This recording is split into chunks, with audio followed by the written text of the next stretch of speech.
Hello guys, আমি মোহাম্মদ শহীদুল ইসলাম। আজ আমি আপনাদের সাথে তথ্য ও যোগাযোগ প্রযুক্তি একাদশ ও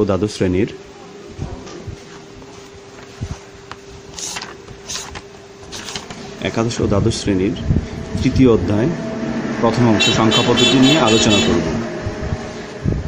এই অধ্যায়ের শুধুমাত্র জটিল বিষয়সমূহ নিয়ে আমি আলোচনা করব। আপনারা নিজেরা পড়লেও অনেকটা বুঝতে পারবেন, আর সচরাচর যেগুলো আপনারা হয়তো বুঝতে কষ্ট হবে সেগুলো নিয়ে আলোচনা করব। আপনাদের সাথে দশমিক সংখ্যা পদ্ধতি, বাইনারি সংখ্যা পদ্ধতি, অক্টাল সংখ্যা পদ্ধতি এবং হেক্সাডেসিমাল কীভাবে বের করে, অর্থাৎ দশমিক পদ্ধতি থেকে বাইনারি এবং বাইনারি থেকে অক্টাল এবং হেক্সাডেসিমাল কীভাবে বের করে সেটা আপনাদেরকে দেখাবো। দশমিক পদ্ধতি থেকে বাইনারি পদ্ধতিতে কনভার্ট করার আগে আমরা একটু জেনে নিব দশমিক, বাইনারি, অক্টাল এবং হেক্সাডেসিমালের বেস বা ভিত কী। আমরা দেখতে পাচ্ছি যে দশমিক সংখ্যা পদ্ধতিতে 0, 1, 2, 3, 4, 5, 6, 7, 8, 9, 0 থেকে 9 পর্যন্ত এখানে 10টি সংখ্যা। তাই এখানে দশমিকের ভিত দেওয়া হয়েছে 10। ঠিক তেমনি বাইনারিতে দুটো সংখ্যা বিদায় 0, 1 বিদায় এবং সেটার ভিত দেওয়া হয়েছে 2। অক্টালে 0 থেকে 7 পর্যন্ত ভিত দেওয়া হয়েছে 8 এবং হেক্সাডেসিমালে 0, 1, 2, 3 এভাবে 9 এবং A, B, C, D, E, F পর্যন্ত টোটাল 16টি সংখ্যা। তাই হেক্সাডেসিমালের ভিত দেওয়া হয়েছে 16। আমরা যদি কোনো সংখ্যা, সেটা কি সংখ্যা এবং দশমিক, বাইনারি, অক্টাল বা হেক্সাডেসিমাল যদি আমরা রিপ্রেজেন্ট করতে চাই, উপস্থাপন করতে চাই, সেক্ষেত্রে কিন্তু আমরা সংখ্যার শেষে উইদিন ব্র্যাকেট দিয়ে 10, 2, আমি বুঝতে পারছি যে এটা একটা ডেসিমাল পদ্ধতি অর্থাৎ দশমিক পদ্ধতি, এটা বাইনারি পদ্ধতি, কারণটা হচ্ছে শেষে 2 দেওয়া আছে এবং ভিত পাওয়ারটা, বেস পাওয়ারটা, এবং এখানে দেওয়া আছে 8, তার মানে এটা হচ্ছে অক্টাল এবং এখানে দেওয়া আছে 16, অর্থাৎ এটা হচ্ছে হেক্সাডেসিমাল।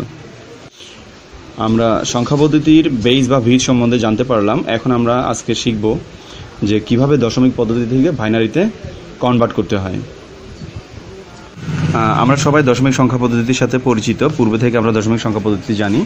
আমরা দৈনন্দিন যে হিসাব নিকাশ করে থাকি সেটাই হচ্ছে দশমিক সংখ্যা পদ্ধতির মাধ্যমে, যেমন 1, 2, 3, 4, 5, 6, 7, 8, 9, 0। এই 10টা সংখ্যা হচ্ছে ন্যাচারাল সংখ্যা। আমরা দশমিক সংখ্যা পদ্ধতিতে ছোটোবেলায় পড়েছি। এখন আমরা শিখব যে দশমিক থেকে বাইনারিতে কীভাবে হয়। আমরা জানি, প্রথমে এখানে 0টা উপরে হবে, এখানে 10, ঠিক আছে। তো 0-র জন্য বাইনারিতে আমরা জানি 0-র জন্য 0 আছে, বাইনারি 0, 1, বাইনারি 1। এখন এখানে 2, কিন্তু এখানে কি হবে সেটা আমরা কিভাবে বের করব। আমরা জানি যে বাইনারির বেস পদ্ধতি বা বেস পাওয়ার হচ্ছে 2, আর সংখ্যা পদ্ধতির হচ্ছে দশমিক পদ্ধতির হচ্ছে 10। এখন আমরা এটা কিভাবে কনভার্ট করব। 2-র জন্য বাইনারিতে কত হবে মানে দশমিক পদ্ধতি, তাহলে আমরা 2 লিখলাম এবং বেস পাওয়ার যে 2 আছে, অর্থাৎ বাইনারি পদ্ধতির যে দুটা সংখ্যা, এটার বেস পাওয়ার 2, এটা দিয়ে আমরা বাইনারিকে ভাগ করব। তাহলে আমরা যেমন বাইনারি 2, তাহলে 2 একে 2, এখানে আমরা -2 দিব, 2 থেকে 2 গেলে 0, 2 থেকে যখন ছোট হয়ে যাবে সেক্ষেত্রে আমরা দিব না। তাহলে আমরা এখানে পাচ্ছি কত, শেষে 1 এবং 0। তাহলে এখানে হচ্ছে 2-এর জন্য দশমিক পদ্ধতি, 2-এর জন্য বাইনারি হচ্ছে 1, 0।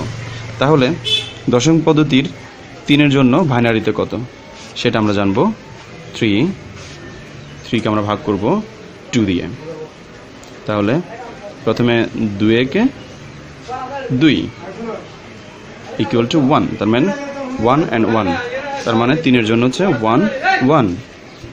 দশমিক পদ্ধতি 3-এর জন্য 1, 1। এখন দশমিক পদ্ধতিতে 4-এর জন্য কত হবে, তাহলে 4-এর জন্য আমরা 2 দিয়ে ভাগ করব। ঠিক তেমনি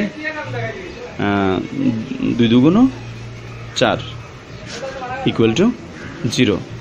আবার 2কে 2 দিয়ে যায়, 2 একে 2 ইকুয়াল টু 0। তার মানে দশমিক পদ্ধতিতে 4-এর জন্য বাইনারিতে হবে 1 0 0, অর্থাৎ আমাদের যে ভাগ শেষে 1 0 0 1 0 0। এভাবে করে আপনারা দশমিক পদ্ধতি থেকে বাইনারি সংখ্যাটা বের করতে পারেন, একদম খুব ইজি। যেমন 5কে আমরা 5-এর জন্য বের করব, তাহলে 5 2, তাহলে কত দিয়ে যায়? 2 দিয়ে, 2 2 গুণ 4, আবার যায় 2 দিয়ে, 2 একে 2, এখানে 0 এখানে 0 এখানে 1, সরি এখানে 1, কারণ 5 থেকে 4 গেলে 1। তাহলে আমরা এখানে দেখতে পেলাম যে 1 0 1, তার মানে 5-এর জন্য বাইনারিতে হচ্ছে 1 0 1। এরপরে আমরা 6-এর জন্য বাইনারি বের করব, 6-এর জন্য কত হয়। আসলে এভাবে আপনারা ক্রমান্বয়ে যদি দশমিক পদ্ধতিকে যদি বাইনারির বেস পাওয়ার দিয়ে ভাগ করেন সেটা বের হয়ে যাবে। 6-এর জন্য করতে হবে এভাবে 2 3 2 গুণ 6, 6 থেকে 6 গেলে 0, আবার এখানে 2 দিয়ে যায়, 2 2 একে 2, এখানে হচ্ছে 1 এবং শেষে 1, তাহলে 1 1 0 আমরা পাচ্ছি। এখানে 6-এর জন্য 1 1 0। এভাবে আপনি 7 8 9 10 এবং যতই হোক না কেন, যদি সাপোজ ধরেন এখানে ধরেন 72-এর জন্য এটা হচ্ছে দশমিক পদ্ধতি, এখান থেকে বাইনারি বের করব, অর্থাৎ বাইনারি 72-এর জন্য কত হবে। তাহলে আমরা দেখি 72 আমরা 2 দিয়ে ভাগ করব, 31 যাচ্ছে, 2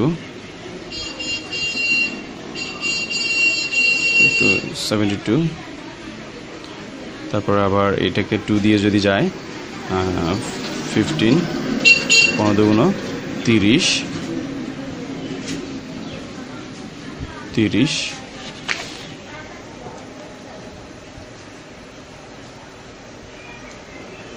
এখানে 72 থেকে 72 গেলে 0, এখানে 31 থেকে 30 গেলে 1, এখানে আবার 2 দিয়ে যাবে, 2 দিয়ে যদি দিই তাহলে 7 2 গুণ 14, এখানে থাকবে 1, আবার এটাকে 2 দিয়ে যাবে, 3 2 গুণ 6, এখানে থাকবে 1, এখানে আবার 2 দিয়ে যাবে, 2 একে 2, এখানে থাকবে 1। তাহলে আমরা শেষ পর্যন্ত কত পাচ্ছি? 1 1 1 1 1 1, অর্থাৎ কয়টা 1? 1 2 3 4 5টা 1 একটা 0। তার মানে 72-এর জন্য দশমিক থেকে বাইনারি করতে হয়ে গেলে 5টা 1 1 2 3 4 5 এবং 0। এটি হচ্ছে 72-এর বাইনারি সংখ্যা। এভাবে করে আপনি অগণিত যে কোনো দশমিক পদ্ধতিকে বাইনারিতে রূপান্তর করতে পারবেন। আশা করি আপনি বুঝতে পেরেছেন। যদি না বুঝেন আমাকে ইনবক্সে মেসেজ করতে পারেন, অথবা এখানে কমেন্টস করে বলতে পারেন যে আপনি কোনটা বুঝেন নাই। পরবর্তীতে আমি দশমিক পদ্ধতি থেকে অক্টালে এবং হেক্সাডেসিমেলে কীভাবে রূপান্তর করতে হয়, কীভাবে যোগ করতে হয়, বিয়োগ করতে হয়, স্টেপ বাই স্টেপ আমি একাদশ এবং দ্বাদশ শ্রেণীর সংখ্যা পদ্ধতিগুলো এবং